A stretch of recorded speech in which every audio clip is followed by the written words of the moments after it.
All right. Shalom, Israel. You live with the Israelite School of Universal Practical Knowledge. Priest and Captain Soccer will hold down a class live from Memphis, Tennessee.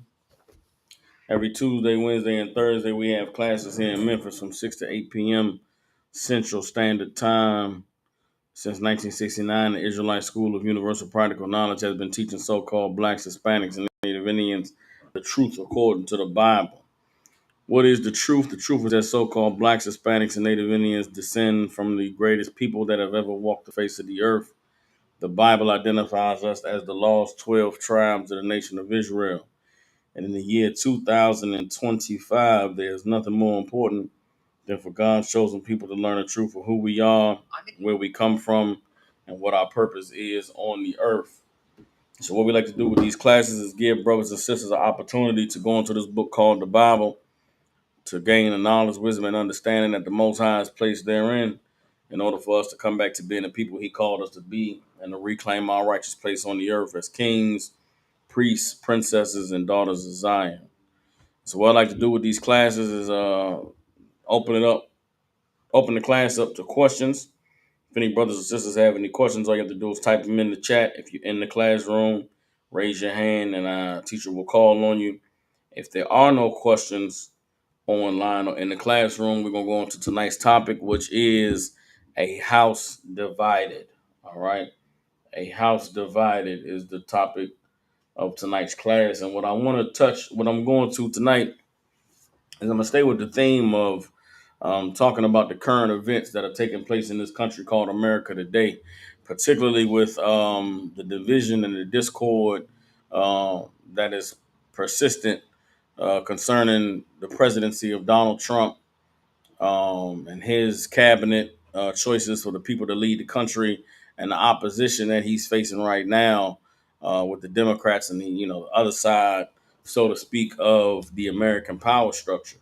And what I want to do is go into the Bible tonight to give you some scriptures concerning the fate of a house that is divided, and really go into some of the uh, reading between the lines that's necessary in order to really understand what is at the crux of the division that exists in America today. And when I put the caption together for the class, discussed the Civil War that took place in America in the 1800s and the conditions that existed in the country at that time, and how the history books won't tell you about the real issue that was at the core of what led up to the Civil War. Famously, they tell us that the Civil War was fought over slavery. They tell us that the main problem was, the North wanting blacks to be free and the South wanting blacks to stay slaves. And that was the reason why they went to war. When in reality, the reason for the Civil War was simply economic. It had nothing to do with whether slaves were free or if slaves remained in bondage, but it had to do with who was going to be able to capitalize financially off of the existence of this large labor force.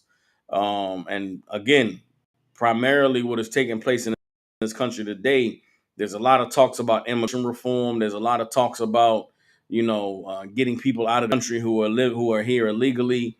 And if you're somebody who only focuses on the headlines, you would think that the disagreement in America is between Donald Trump and the people who don't care about immigrants and don't care about the people coming from over the borders that hate them and want to see them go back to their country and suffer and die, and the people who love them so much that they want to have them come over here and give them asylum and have them live, free and clear and clean and have a wonderful life at wonderful chance at the American dream. When in reality, that is not at all the two sides of the immigration argument. The two sides of the immigration argument are people saying these people who are coming over into this country illegally are benefiting from the system we have, where they can get paid, they can get help being poor, being immigrants. There's all types of government programs and government subsidies. They also can get jobs where they're able to get paid and have a decent living, and they're taking jobs away from good Americans. And on the other side, you have people who are saying, why can't they come over here and get these services and benefit from America being a country that is for the masses of all the people, anyone can come here and seek asylum and get help and get assistance, when neither of these people care about the fate or the livelihood of these immigrants. Really, you have a system in place with the government funneling money into the hands of different people who claim to have organizations that help these immigrants and to help the less fortunate and help the poor and to help the people who are downtrodden in this country. And then there's other people who are the super rich who are saying, we're throwing money away and not really being able to capitalize financially because there's so many mouths to feed. All this government money that's going out the window shouldn't be going to these people. It should be going elsewhere. Um, and so I want to go into the scriptures to bring some clarity on what happens when a house is divided, but also to show you how to read between the lines to understand that neither side of this equation in this battle that's taking place in America right now has anything good or beneficial for God's people, for our people. And um, the same predicament that America finds itself in today is the same predicament that other nations have found themselves in, where the children of Israel were present.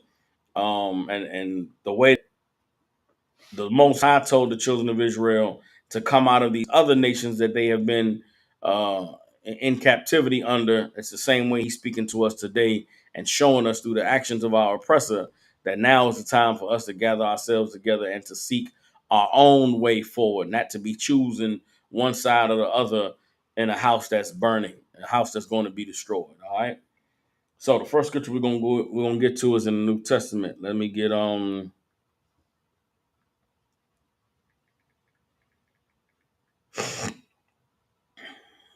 let's get Matthew chapter 12.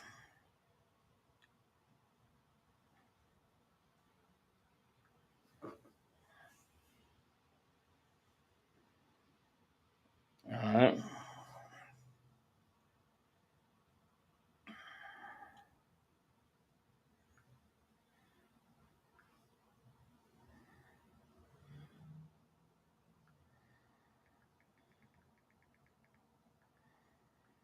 All right, get Matthew chapter 12, verse 25.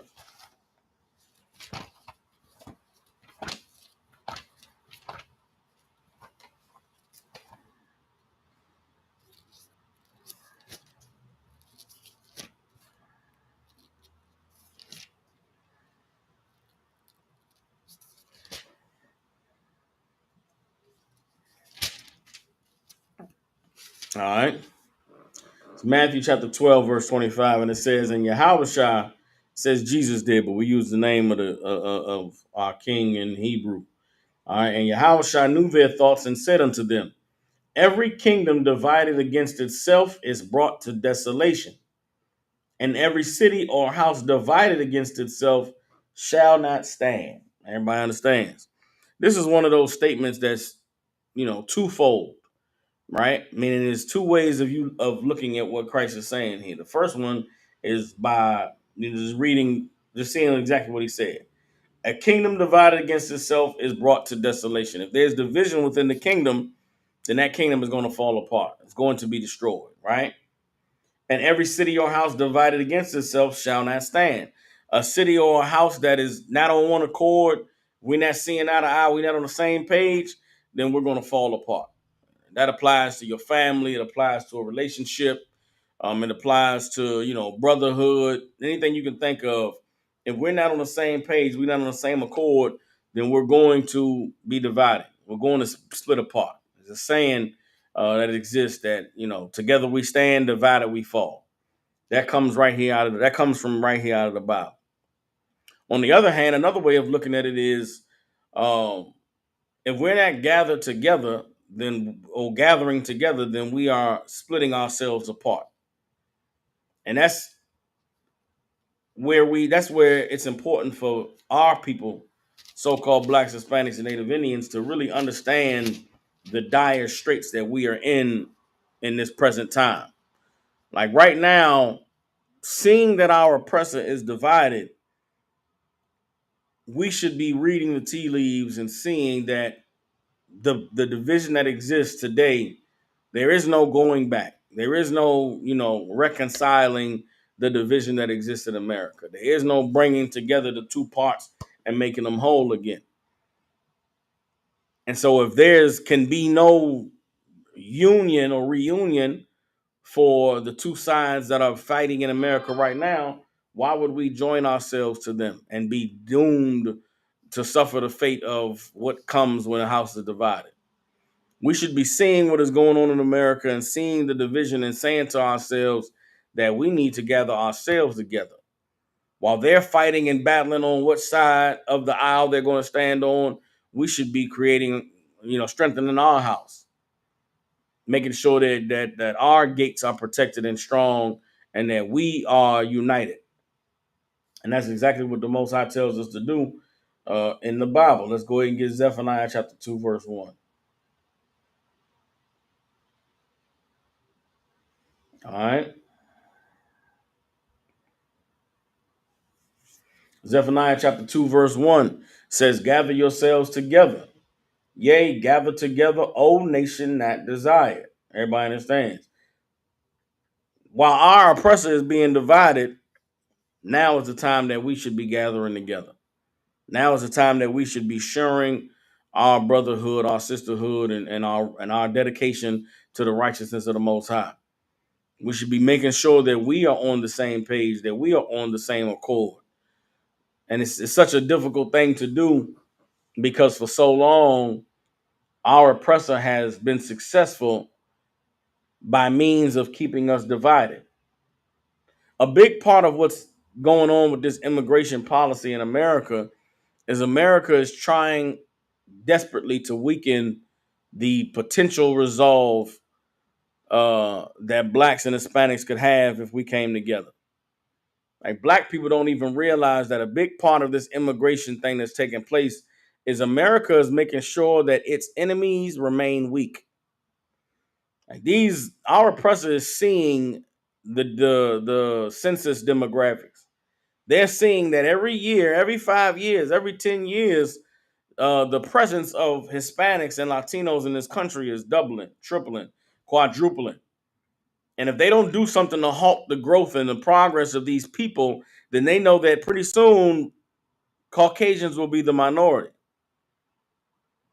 And it's not so bad that Caucasians are the minority if there's also Asians and Ukrainians and Russians and Italians and French.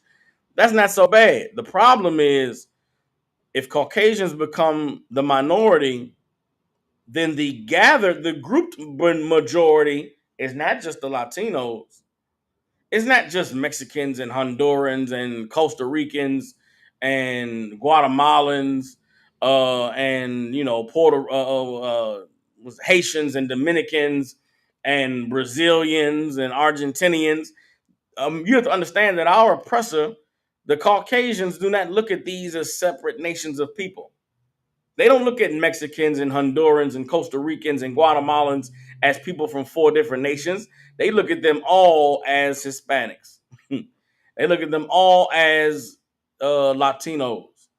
They don't look at black people from America and black people from Jamaica and from Trinidad and from Haiti and from the Dominican Republic as 5 different nations of black people. They look at them like they're all black. And God forbid if the Caucasians are the minority and all these blacks and Hispanics are the majority, what happens if they come together? What happens if they realize that they have a common enemy? What happens if they recognize that, there's one people that is in the way of us owning this country, of running this land? And it's these red people, it's these Caucasians. Let's just gather together and get them out of the way. That is the threat that is on the forefront of your oppressor's mind. And they know that if they can get rid of these Latinos and get some of these folks to go back to these countries, go back to Costa Rica, Honduras, Guatemala, Venezuela, Mexico, then guess what? It weakens them and it makes sure that they can't click up with these black people that we've been oppressing. A big part of the immigration issue is making sure that the majority of this country remains Caucasian. As the majority of this country remains Caucasian, then there's not the threat of an overthrow by the gathering together and the unionizing of the blacks and the Hispanics. And where can we find that recorded in history? Where can we find that being a threat that was recognized in a previous generation? Let's go ahead and get the book of Exodus. Get the book of Exodus. We're gonna start at verse 1. All right.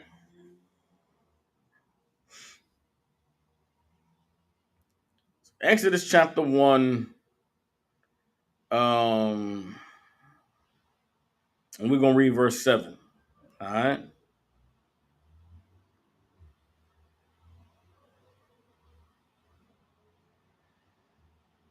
All right. If you want to know the history of blacks, Hispanics, and Native Indians in this place called America, you can read about it in the Bible. You can read about the suffering and the toiling. I mean, it's so-called Black History Month.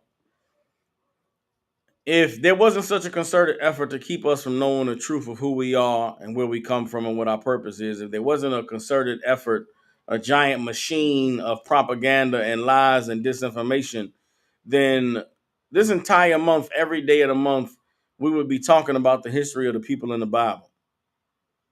The entire month of February in America would be biblical heroes month because that's Black history. The real Black history is recorded in the Bible. The truth about the greatness of Black people all over the planet is recorded in the Bible.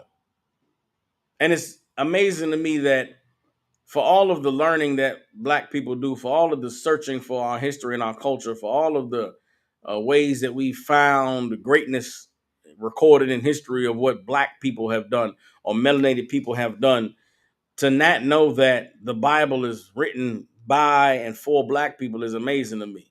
And it really make me question some of these people that come out as so-called scholars of Black history. That's Tariq Nasheed cat, right? That made them colors videos. I remember when them colors videos first came out. He did a series of documentaries called Colors, where he went into history of different parts of the earth and found that all the origins of those histories were dark-skinned people or melanated peoples, right?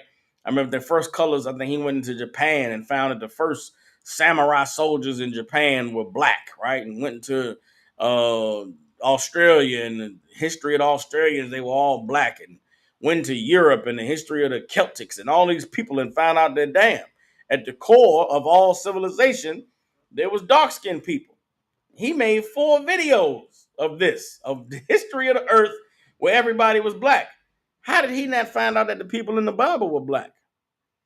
Why is that not a focus of a 4-part documentary about great Black history? Is it possible that he was financed and funded by somebody who told him, you could tell Black people about all this greatness all over the planet, but you better not say nothing about them being the Israelites? You better not say nothing about the people in the Bible being Black.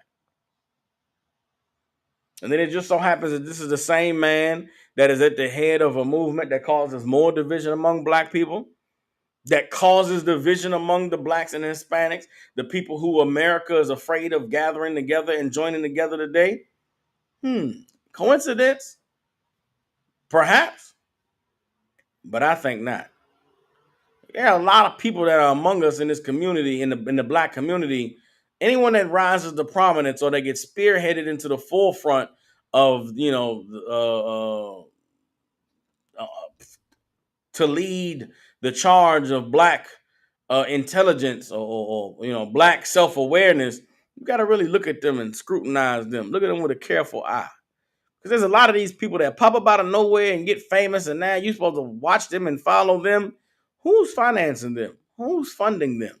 Where did they get their money from to be able to put themselves in a position where the spotlight is on them? Because if you go in the history of Black people, you go back into the early 1900s. Go look at the origins. Go look at the financiers behind W.E.B. Du Bois and Booker T. Washington and Marcus Garvey and Noble Drew Ali and the Honorable Elijah Muhammad and Martin Luther King, who funded them?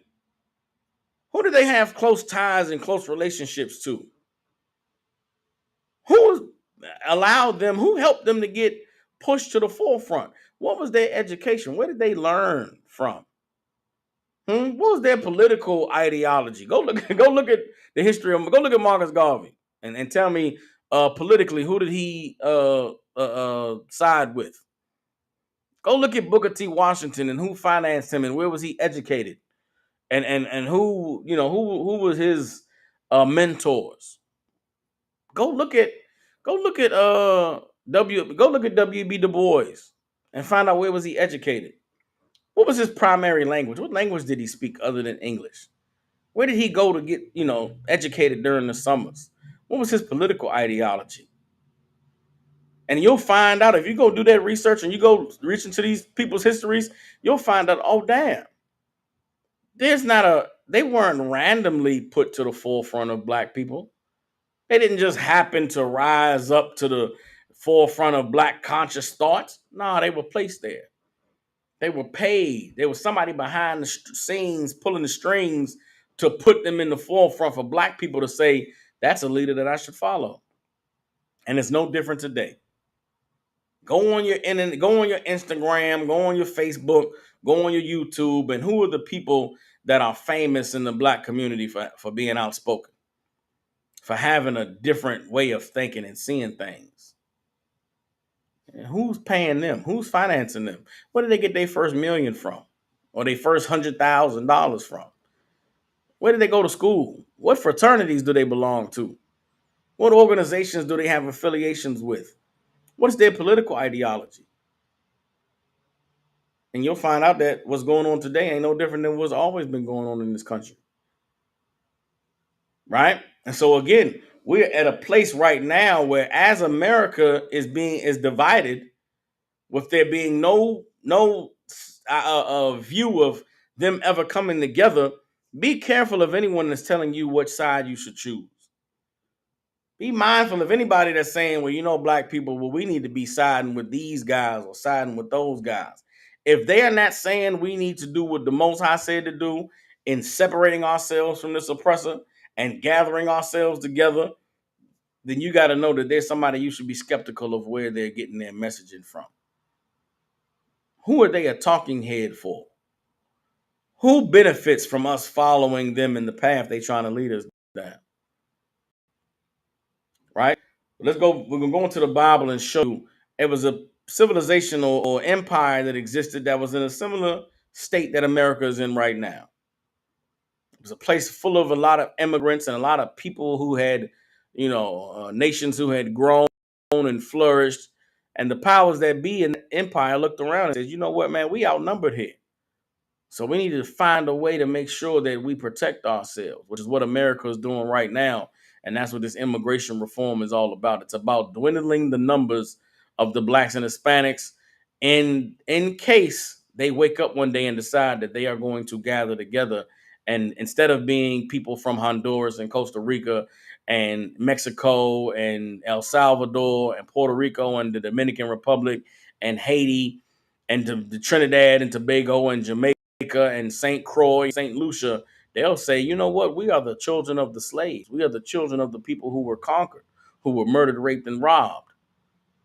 Then what are we going to do as the powers that be if they gather themselves together? So before they can even think of that, let's ship some of them off.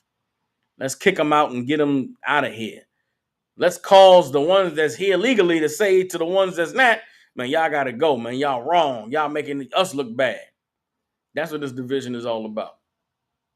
So let's see what the Bible says about what took place in the previous generation that was in this similar condition. All right, let's go to Exodus chapter 1.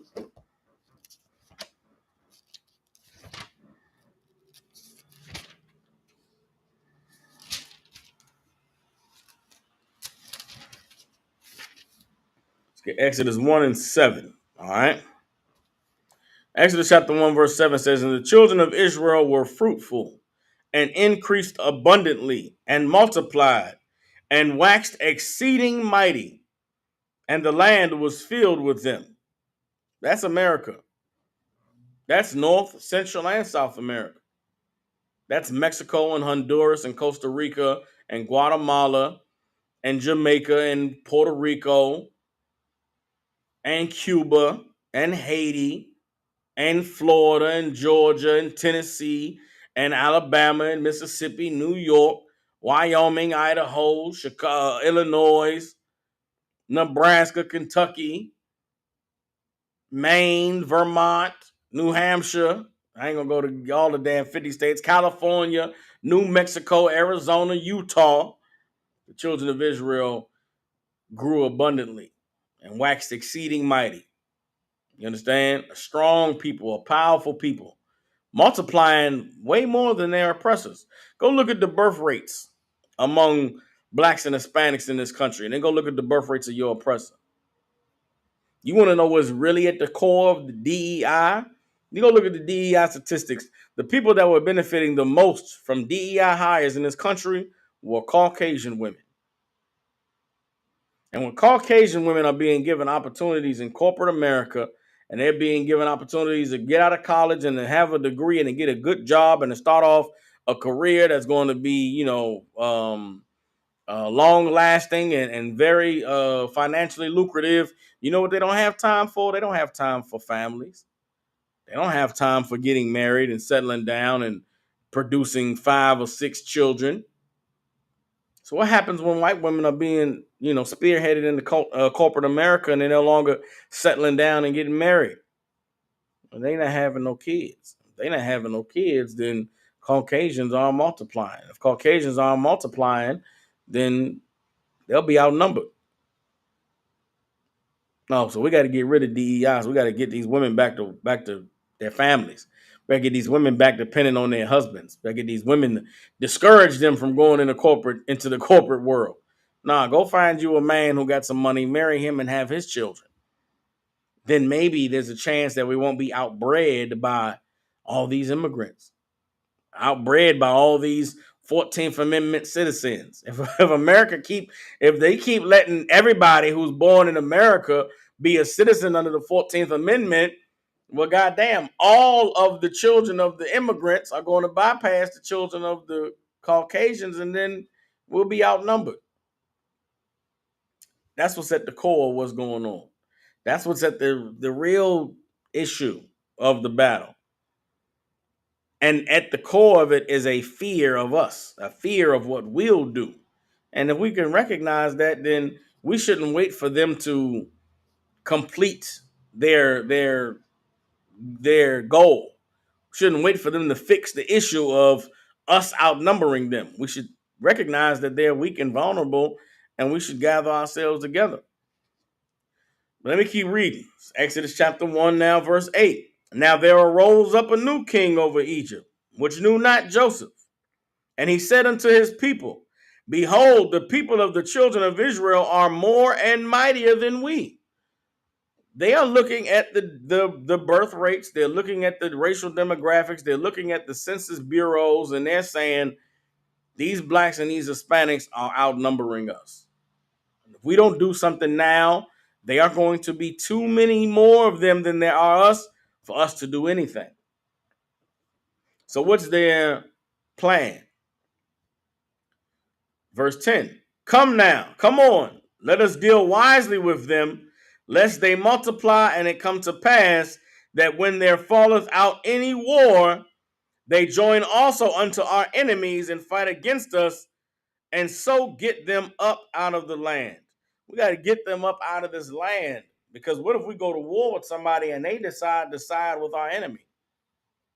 That's the greatest threat to America. Really always has been. Again, go back and look at the financiers of all these great black leaders that you've had in America through our history. Go look at who was really behind Martin Luther King, who was financing him, who was financing Bayard Rustin and Philip A. Randolph, who were behind the March on Washington. Who funded and founded the NAACP? What was the race of the people that founded the National Association for the Advancement of Colored People? Who were the first chair members of the NAACP? What race were their fathers? Where did they go to school at? Where did they get their education? What was their political ideology? You go and it don't take a lot to just look into people's backgrounds and you'll find out, damn, hold on now. Well, what did these people have to gain from Martin Luther King and what he was teaching? What benefit? Why would they? Why would they pay Philip A. Randolph and Bayard Rustin? What made them influential? What made them people to be on the forefront of one of the greatest black movements ever in the country?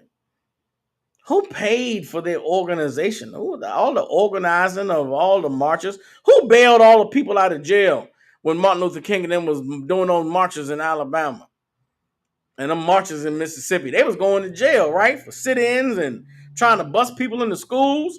They was getting locked up going to jail. Who was paying their lawyer fees?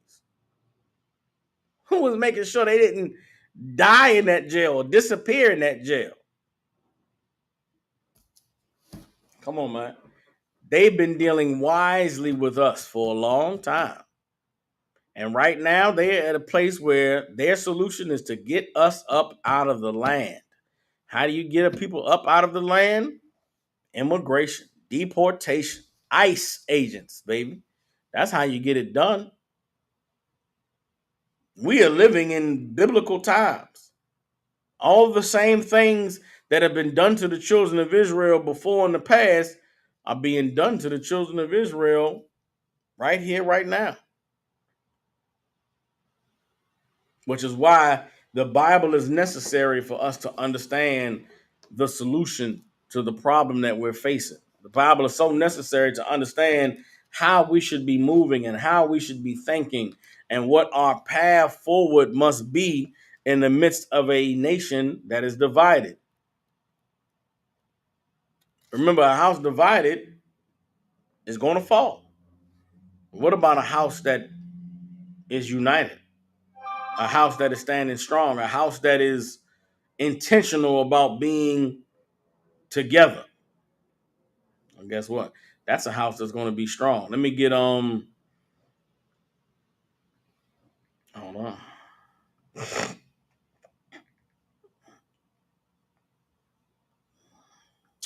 Uh hold on.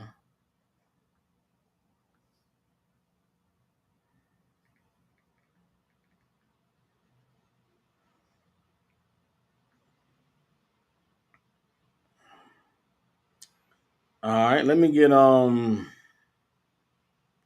Mark chapter 7. Hold on.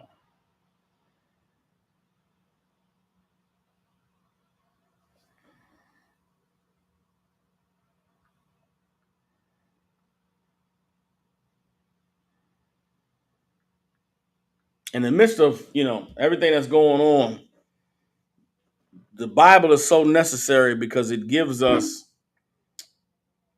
a foundation on which to stand. There's a sure, there's a way that if we follow it, a blueprint that if we stick to it, there's no way that we could fall. There's no way that we could falter. There's no way that we could be unsure of what the outcome will be. And the Bible details that. But this scripture here is gonna drive home that point. This is Matthew chapter 7, verse 24. All right. And there's a lot of people out there that are skeptical of the Bible. A lot of people that don't want to, believe that the Bible is true. Those are people who have been violated by religion. They've had religious leaders before. They've had people who were in charge and held the Bible and said the Bible was the word of God. But those people were abusive. Those people, spiritually were wicked. And that's the reason why a lot of people today, won't hear the word of the Lord, because when they see us reading the Bible and they see us talking about the Bible and talking about God, they think about the person that uh, SA'd them, right? Sexually assaulted them. They think about the person that molested them. They think about the person who abused them and took advantage of them. And because of that trauma that they've experienced, they have related that trauma to anybody that's holding the Bible. to anybody that's saying anything about God. Brothers and sisters, you have got to fight through that. Because while whoever it was that may have done something horrible to you or traumatic to you in the past, they may have said that they were a man or a woman of God. They may have said that they believed in Jesus. They may have said that the Bible was the book of the Lord. But what they didn't do, what they never did, was go into the Bible and show you the truth. And our oppressor, our physical oppressor and our spiritual oppressor, has used evil, wicked people who held this book to deter you from ever really understanding the Most High and understanding His Word and why it's so important for us. You brothers and sisters who are in the truth, when you encounter somebody and they shudder at the idea of you pulling out the Bible, or they tell you that they don't want to hear those words out that book, or they just really against anything that's coming out of the Bible, you have to know that, man, that's spiritual. That is someone who has suffered some horrible trauma, and the thought of being healed or delivered is too much for them. It's they're our oppressor and our adversary has done a number on them. And for those people, all you can do is pray for them and ask the Most High to open their eyes and to show them. And there's going to be a lot of people who won't open their eyes. But if you are someone whose eyes have been opened, thank the Most High for that.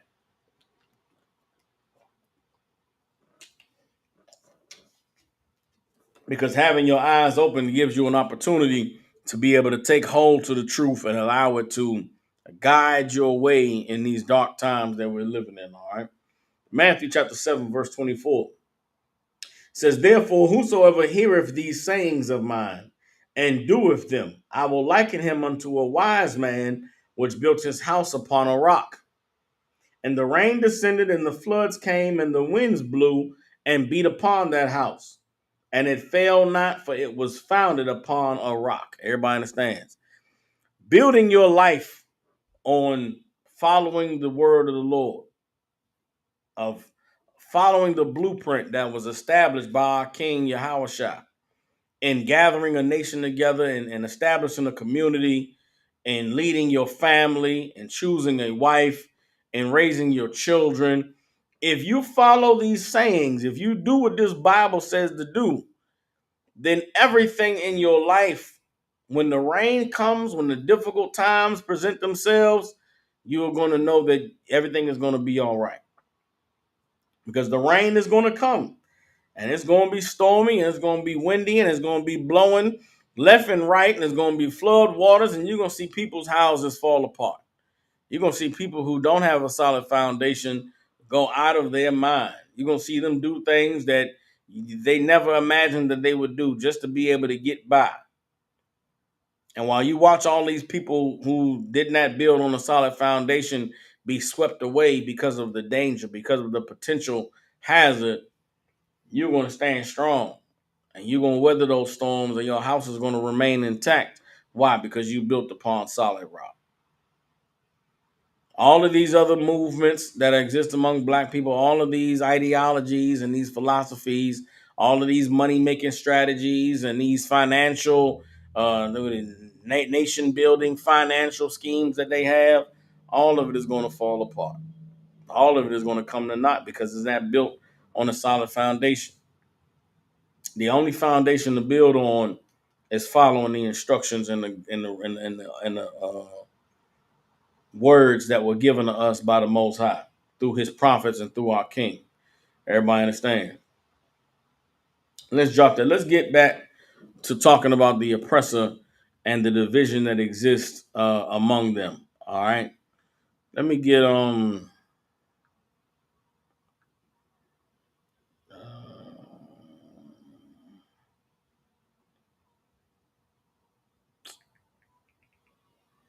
here we go.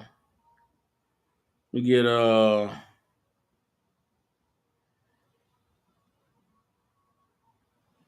let's get Jeremiah chapter 50. Hold on. Make sure this is what I'm looking for. Yeah, this is Jeremiah chapter 50. All right.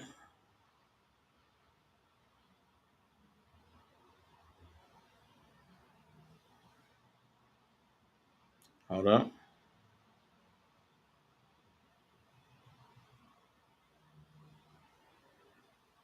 Bear with me, bear with me.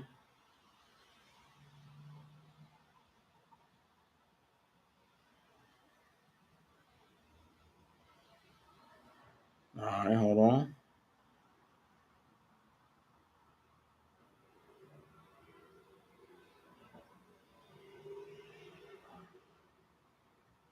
Hold on.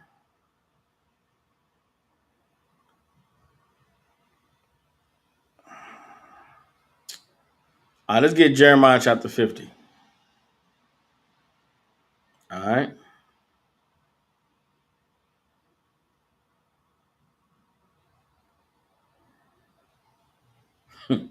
Hold on, hold on.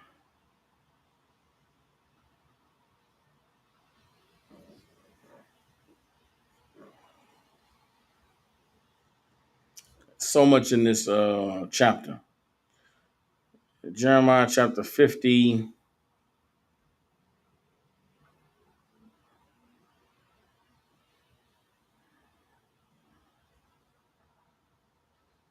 I was gonna go straight to the verse that I just pulled. Let me get Jeremiah 50 and 40. Jeremiah 50 and 38. All right.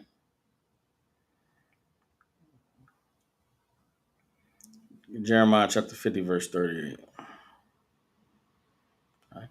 Now, again, much of the division that is going on in America right now is due um, to their financial crisis that they are in. And I know a lot is talked about right now. There's a lot being discussed concerning Elon Musk and the Department of Government Efficiency. There's a lot, damn near every night on the news, you're hearing something being said about Elon Musk up there in those government offices, reviewing all of those finances, looking at all of these government contracts and all this money that's going here or there, and he's making cuts.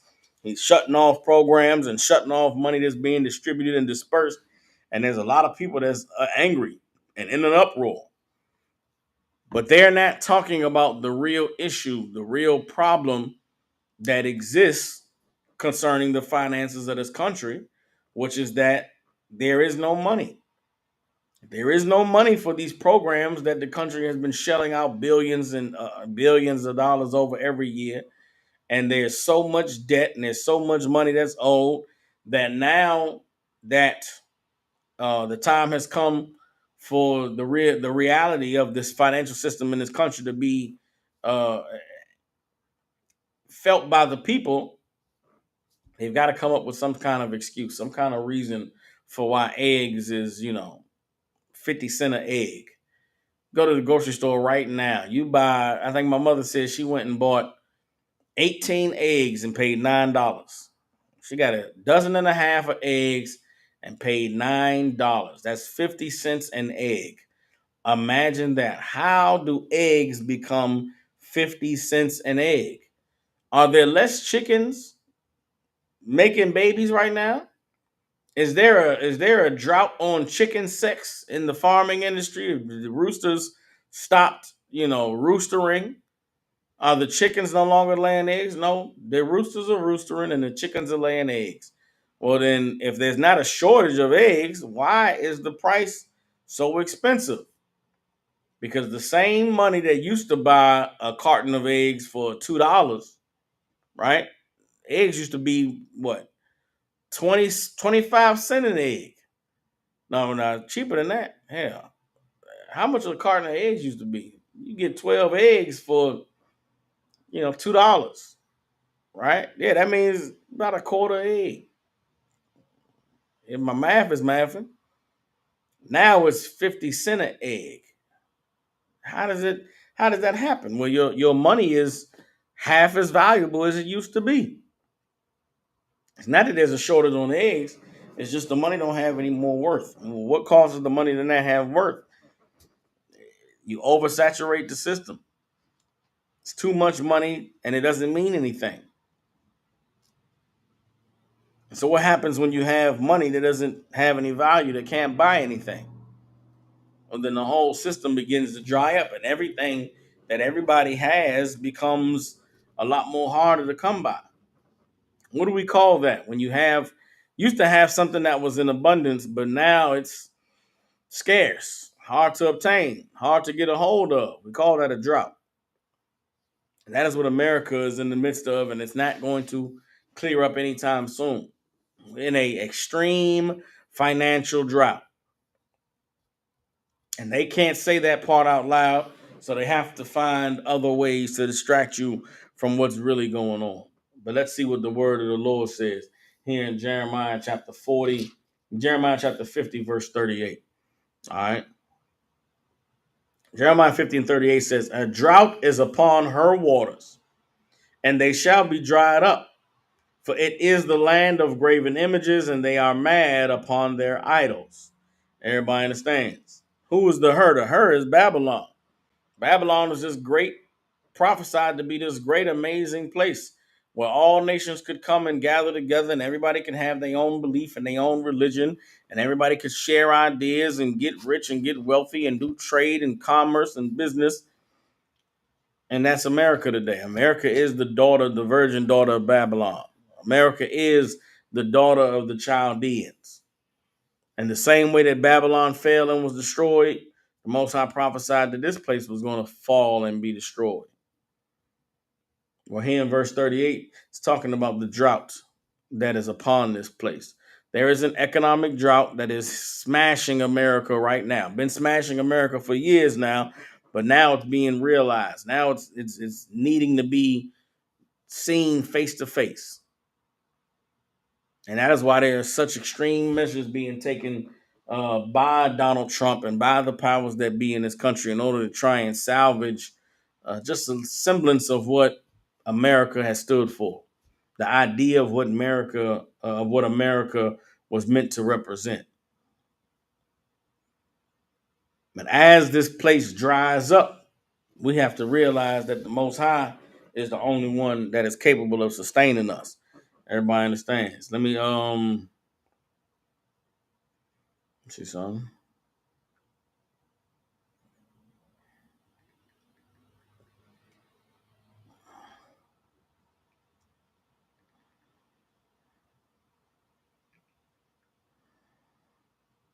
All right.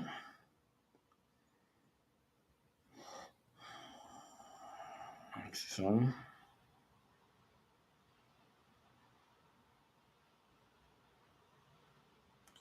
let's get Isaiah chapter 58, verse 11.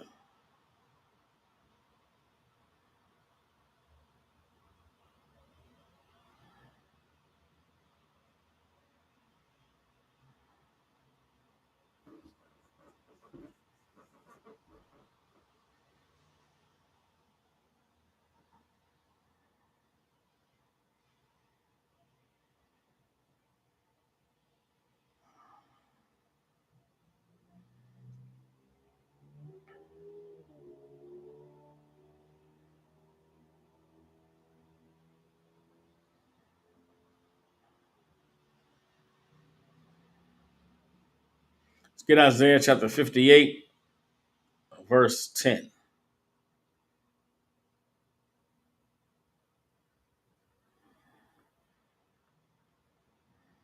Let's get Isaiah chapter 58, verse 10.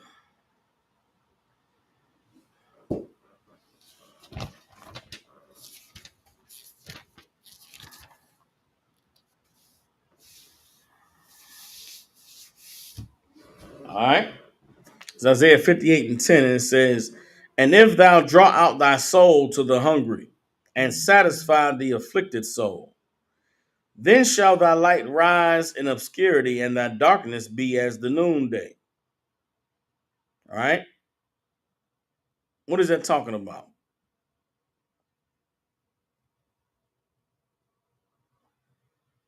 It's talking about not sacrificing, but caring for those who are less fortunate than you, those who are suffering more than you. Everybody understands. To draw your soul to the hungry and satisfy the afflicted soul is like you finding the people that's hungry and you feeding them. You finding the soul that's been afflicted and you trying to heal.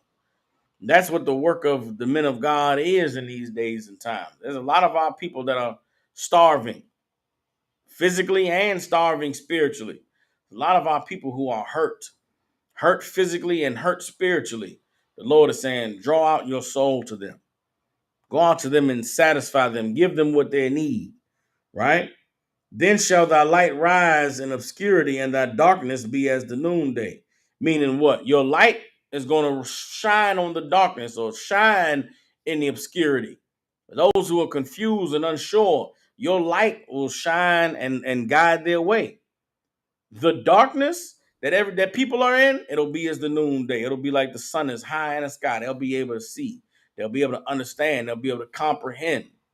That's why this work that we're doing is so important, because it is what's needed for the people who are blind and in darkness and hurt. Everybody understands. Then what? Verse 11. And the Lord shall guide thee continually and satisfy thy soul in drought and make fat thy bones, and thou shalt be like a watered garden and like a spring of water whose waters fail not. Everybody understands. In the midst of the drought, the Lord said he would satisfy us. He would make our bones fat, and we'll be like a watered garden. Not a garden in the midst of a drought, but a garden that is flourished and green and nourished and growing, and it'll be a beautiful thing.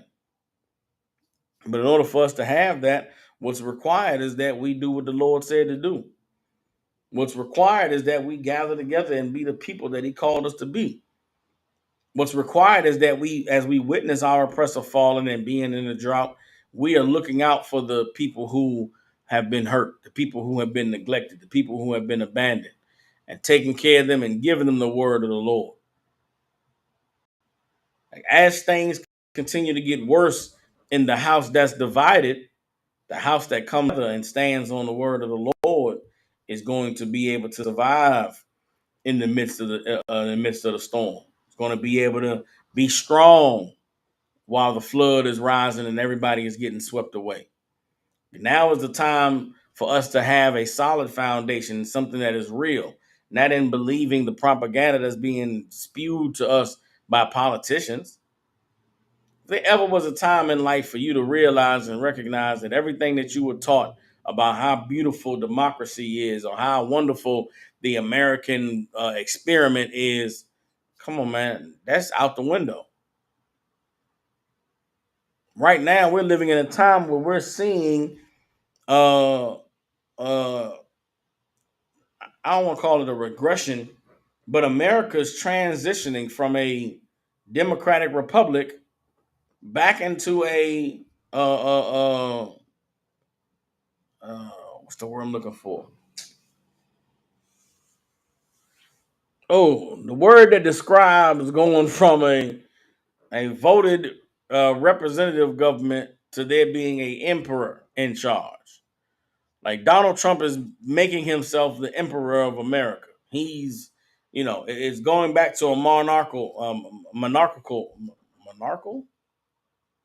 going back to a monarchy where there's one leader and everybody else falls in line under him, right? You can be knighted, you can be appointed to this position and to that position, but as far as the, voting and the checks and balances and all of that, that's going out the window. And that is what this last election was all about. It was about choosing if we're going to keep the system that we've been had or do we want something new. Our oppressor knew that when they were voting for Donald Trump, they knew exactly what they were voting for. They knew exactly what he was going to do. You turn on your news, you listen to what's going on with all these departments and all of these financial things and the trade and the tariffs. The people who are speaking on behalf of Donald Trump and speaking on behalf of all this government reform they're doing, they're saying the people, when they voted, this is what they voted for. The people that elected us, this is what they wanted. We're doing what they asked us to do. They said they wanted government reform. They said they wanted us to fix the spending problem. That's what we're doing. So now we're not going to wait for the court's approval. We're not going to wait for Congress to tell us yes. No, we're doing what the people asked us to do. And you have to understand that there's a large demographic in this country that is okay with everything that's going on. And if that's the case, what's wrong with the people that's not okay with it going on?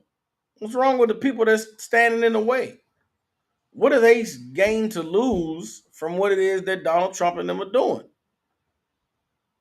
Then you got to hear what Donald Trump and them are saying out of their mouths has been going on. They're saying that there's been corruption and fraud and people stealing money from the government, and they're trying to stop it. Well, then, if that's the case, why are these people mad about what they're doing? Who wants the fraud to continue? Who wants the corruption to stay in place? Who wants for there to continue to be, you know, billions of dollars siphoned away from the government that nobody knows where it's going? If you can stand back and look at the dysfunction that exists from either side of the people that are fighting to be in charge of this country right now, wisdom would tell you, get the hell out of there. Wisdom would tell you neither side has anything good for you. Neither side can benefit you if you're Black, Hispanic, and Native Indian. Because the Democrats who are the corrupt people who've been frauding and stealing from the government, they put programs in place that will only allow for you to be, second class citizens, welfare recipients, people who can't do better, can't, have better for themselves. You need to have the government to be your daddy to tell you what to do, right? They also making sure you got programs to unalive your children, to make your daughters to be promiscuous women and your sons to be LGBTQ. And they have all the policies in place that are destroying your culture, your civilization. Then there's these other people that say we should get rid of all these programs and force these people to go back to being our servants and our slaves. Force them to be second class citizens. Let them, you can be as great as you want to be as long as you acknowledge you're under us. But goddamn, what kind of choice is that for you to be if you're Black in America, if you're Hispanic in America? You should be recognizing that neither side has anything good for us. So what should we do? We should gather together. We should separate ourselves. We should flee from them, fall away from this place, because the writing is on the wall that it's in its division, it's going to be destroyed. Everybody understands. Let's get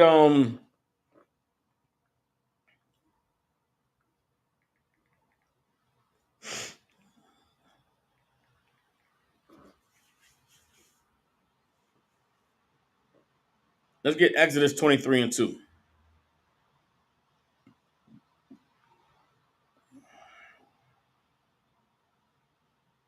And again, this word of the Lord is, everything that we need in this time right now. It's everything that's necessary for us to have a solid foundation to be able to free ourselves from the multitude of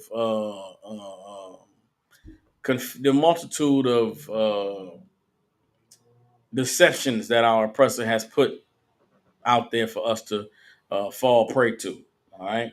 So Exodus chapter 23, verse 2 says, "Thou shalt not follow a multitude to do evil, neither shalt thou speak in a cause to decline after many to wrest judgment." Everybody understands. Don't follow a multitude to do evil. On both sides of America right now, there's a multitude of evildoers. You ain't got to pick a side. You don't have to choose to fall on one side or the other. And I know there's a lot of pressure. I know there's a lot of our people that, if you don't have the truth, if you don't have the option of, serving the Lord and doing what's right, you could easily fall prey to choosing the lesser of two evils. I know for a fact if I was in the world, I would align myself with conservatives. I would align myself with the Republican Party. Why? Because I don't believe in unaliving children.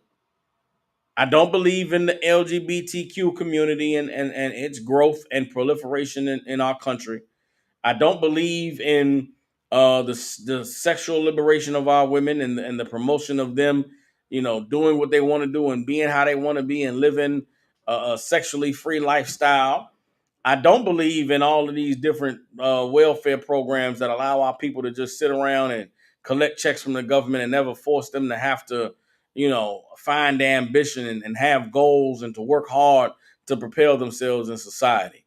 So I know for a fact if I was still in the world, I would be in hell spiritually and mentally because I would think that I'm aligned with Trump and them. But they hate me, hate my people, want us to be slaves. So what am I supposed to do? Damn. Do I hate my people? Do I hate us? Do I think we should be slaves? Hell no. But there's no way I could be on the side of the people that want to unalive our children and want our boys and girls to be, LGBTQ and freaks and nasty and doing whatever they want to do. So where do I fit in? Where do I go? When you have nowhere to fit in, when you have nowhere to go, that's when you turn to the Lord.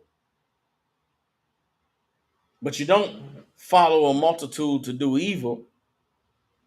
And you don't decline after many to rest after judgment. You don't tell people you shouldn't judge anybody for that. You shouldn't tell somebody they wrong for what they believe in and for what they think. Why shouldn't I? You're wrong if you believe that it's acceptable, for our young girls to be taught to be promiscuous and to unalive their children. You're wrong if you think it's okay to tell the victims of sexual assault and molestation that, they were not victims, they were born that way.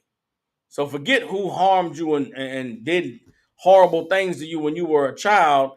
If you now believe that you desire same-sex relations, it's nothing wrong with that. We don't have to examine you and look into your history and your past and find your trauma and treat you for it. Just be free. Be sexually liberated. This is an evil, evil, disgusting place and an evil, evil, disgusting time that we're living in. And the Lord wants for us to separate ourselves from this place. He wants us to get as far away from it as possible because the time is near where he is going to destroy it. All right. Let me get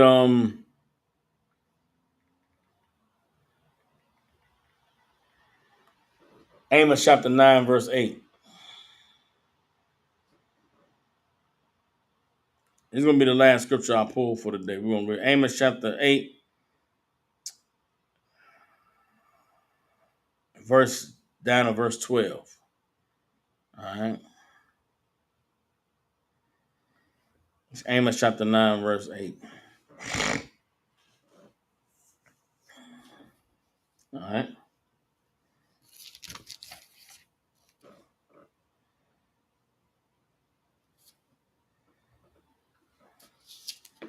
Amos 9 and 8. Bear with me.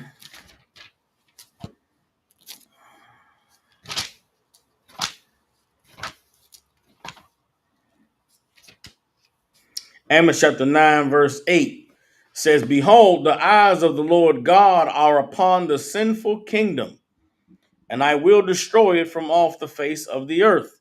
That's what's taking place in America right now. The Lord is looking down on the sinful kingdom, and he's causing it to be divided, causing for a drought to come up, and in the end, he's going to destroy it from off the face of the earth. Saving, I will not utterly destroy the house of Jacob, saith the Lord. He meaning what? Except he's not going to completely destroy the house of Jacob. Who's Jacob? The children of Israel. For lo, I will command and I will sift the house of Israel among all nations, like as corn is sifted in a sieve. Yet shall not the least grain fall upon earth. So the Lord is going to sift us out of all these nations and make sure that we become separated from all of them. Right? Verse 10, all the sinners of my people shall die by the sword, which say the evil shall not overtake nor prevent us. That's the people who side with either side in America. You choose to ride hardcore for the Democrats. You choose to make America great again with the Republicans. You're going to die by the sword for choosing to be a part of the evil. You should not choose to be a lesser of two evils. You should choose to be the good. And choosing righteousness, choosing to serve the Lord, choosing to separate from our oppressor and their ideologies and their philosophies is the only way to choose righteousness. Everybody else is going to die by the sword. Verse 11, in that day will I raise up the tabernacle of David that is fallen. What is the tabernacle of David? It's the rulership. It's the kingdom, the empire of David. That's Christ's kingdom, Christ's empire. How is the Lord going to raise up Christ's empire? By brothers and sisters receiving the truth. By us gathering together and coming back to the righteousness of the Lord, we establish the foundation for the kingdom of heaven to be built on. We establish the foundation for the tabernacle of David to be raised up again. And I will raise up his ruins, and I will build it as in the days of old, that they may possess the remnant of Edom and of all the heathen which are called by my name, saith the Lord that does this. So that is the future that is fast approaching. And as this country becomes more and more divided, and there's more and more destruction on the horizon, and there's more and more drought, the Lord is looking for his people to gather together so that we could be more and more united, more and more righteous, more and more strong, more and more closed in, so that it can pave way for the kingdom of Christ or the house of David to be reestablished and raised up, so that we could prepare to occupy and take as a possession all the remnant or the leftovers of the heathens that don't die in the coming war, that don't die in the coming battle, that aren't still fighting at the conclusion of this empire. We can only get to that place if we take heed to the word of the Lord. If we see the signs and see what it is that's taking place and recognize that the word of the Most High is true, and that once this place has become divided, there cannot be no reunification. There cannot be no coming together and salvaging what the Lord has said he's tearing apart. So choose to serve the Lord, man. Choose the side of righteousness. Choose to be the children that the Lord called us to be, so that he could be our power and deliver us out of the hands of our oppressor, and deliver our oppressor into the hands of our king, who is going to rule the earth. And with that, we're the Israelite School of Universal Practical Knowledge out of 1 West 125th Street in Harlem, New York. Since 1969, we have been teaching so-called blacks, Hispanics, and Native Indians the truth according to the Bible. What is the truth? The truth is that so-called blacks, Hispanics, and Native Indians descend from the greatest people that have ever walked the face of the earth. The Most High identifies us as the lost 12 tribes of the nation of Israel. And in the year 2025, there's nothing more important than for God's chosen people to learn the truth of who we are, where we come from, and what our purpose is on the earth. And with that, you brothers and sisters tuning in, like, share, subscribe. Let everybody know about the work that the ISPK is doing under Commander General Yohana, and urge your people to get into the truth and to change their lives and to become the people the Lord called them to be, so that we could gather ourselves together, be strong and unified, and really lock in so we can endure the times to come. With that, I'll see y'all for class next time, Israel. Shalom.